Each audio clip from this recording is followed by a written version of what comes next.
don't get what I want, I get what I need. Every single day I'm heading off to my dream, and I get everything that I damn well please.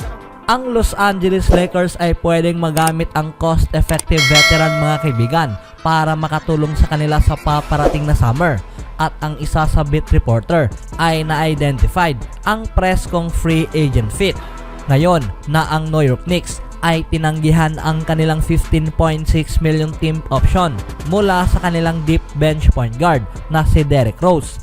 Ang former 3-time All-Star at 2011 MVP ay pwedeng mapadpad sa isang rotation role mga kaibigan patungo sa pag-asa sa isang titulo na ayon pa nga sa Steve Popper of Newsdays. Dito'y inireport na ang 34-year-old na ngayon naging unrestricted free agent ay tinanaw mga kaibigan na hindi na makakabalik sa Knicks. Ngunit sa halip siya ay naging interesado para maghanap ng mabuting lugar. Ang veteran ay marahil wala na sa kanya ang parehong explosiveness mga kaibigan or abilidad para umiskor sa ibabaw ng rim. Dahil sumailalim na nga ito sa mga iilang knee surgeries, ilang taon na ang nakalipas, ngunit siya pa rin ay nananatili bilang isang crafty scorer at nire-respeto sa loob ng locker room bilang isang leader. Itong si Popper ay inlista mga kaibigan ang Los Angeles Lakers bilang kabilang sa 4 na playoff hopefuls at dito'y naisali ang Boston Celtics, Phoenix Suns at ang team na na-draft ito mga kaibigan sa first overall noong 2008 ang kanyang hometown Chicago Bulls na siyang magiging destinasyon nitong ni Derrick Rose mula sa kanyang magiging rotation sa susunod na season. Itong si Rose ay naging key part sa Knicks rotation mga kaibigan mula sa kanyang unang pagbalik sa team noong 2021.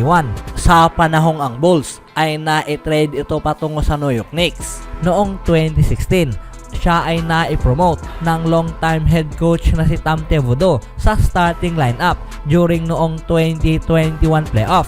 Ngunit siya ay inalis mga kaibigan sa team's rotation sa gitna noong 2022 to 23 season in favor na mas gamitin ang mas mga bata sa backcourt. Ang may dala itong si Rose sa lineup mga kaibigan ay ang nagpatunay lamang na isa sa inspired choices nitong ni Tom Thibodeau noong huling taon. Ngunit nagtungo nga ito sa mid-season turnaround. Ang Memphis product ay dati na nga itong nakapaglaro sa tabi mga kaibigan sa current LA All-NBA small forward na si LeBron James kasama noon sa Cleveland Cavaliers noong 2017 to 18 season. Bilang isang score first lead guard mga kaibigan kasama ang mataas na stat bilang isang shooting jumper. Tila siya pa rin mga kaibigan ay makakatulong sa club sa paligid nitong ni LeBron James at Anthony Davis. Itong si Rose ay pwedeng anihin ang veterans minimum deal at ibang oportunidad para may pagpatuloy ang kanyang inaasam-asam sa pag-asang makuha ang first championship sa susunod na season. Anong masasabi nyo mga kaibigan? Sa kabilang banda naman, itong si LeBron James ay nakikilala na rin mula sa kanyang mga off-court accolades na gaya na nga rin sa kanyang nagagawa sa on-court success. Ito ay isang testamento sa isang klaseng tao mga kaibigan na itong si LeBron James ay pinapakita ang kanyang ambisyon higit pa sa basketball.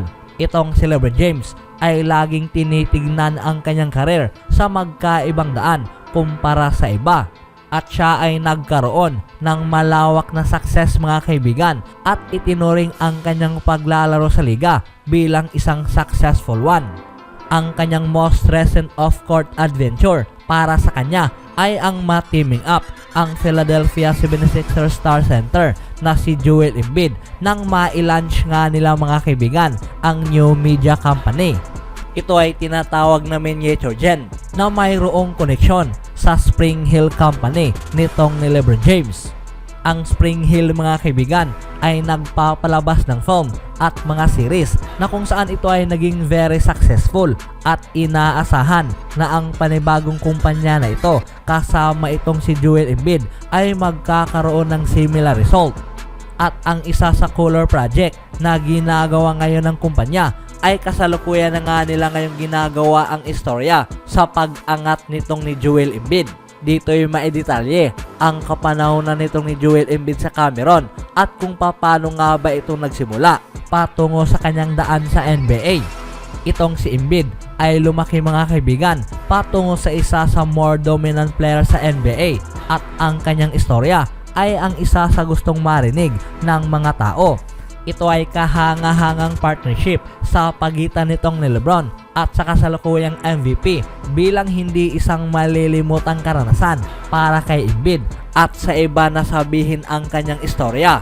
At ang pairing na ito mga kaibigan ay ang nakapagdala ng labis sa istorya na ang film na ito ay mas lalong magiging interesting.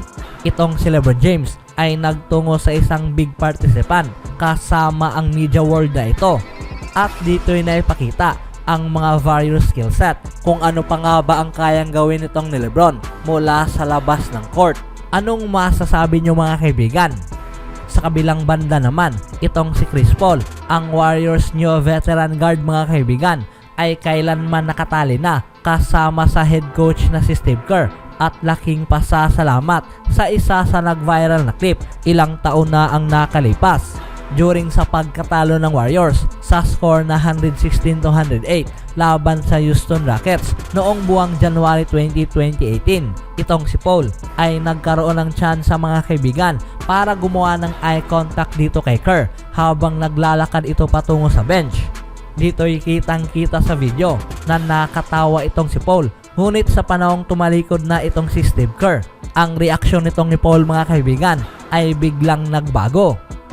Why did I fake laugh at Steve Kerr? It wasn't funny. Ang interaction na ito ay agad naging viral sa social media. At ngayon, itong si Chris Paul ay pinaliwanag ang pangyayaring ito sa kanyang Instagram live. At dito'y sinabi nga nito, makalipas ang iilang araw matapos nga itong kinuha ng Golden State Warriors mula sa isang trade kasama ang Washington Wizards. Itong si Paul ay sinabi na kung bakit gumawa nga raw ito ng fake laugh dito kay Steve Kerr dahil ito nga raw mga kaibigan ay hindi nakakatuwa.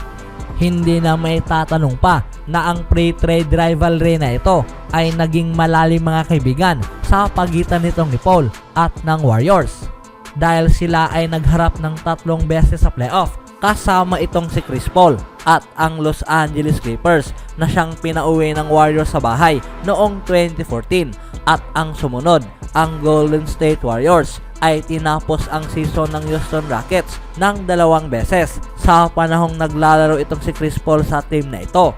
Sa panahong itong si Paul ay ang isa sa greatest point guards mga kaibigan mula sa kanyang henerasyon at ganap ng handa para may panalo ang isang championship.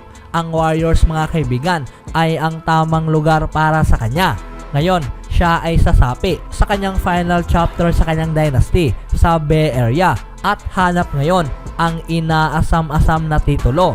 Anong masasabi niyo mga kaibigan? Ito na kaya ang panahon para kay Chris Paul?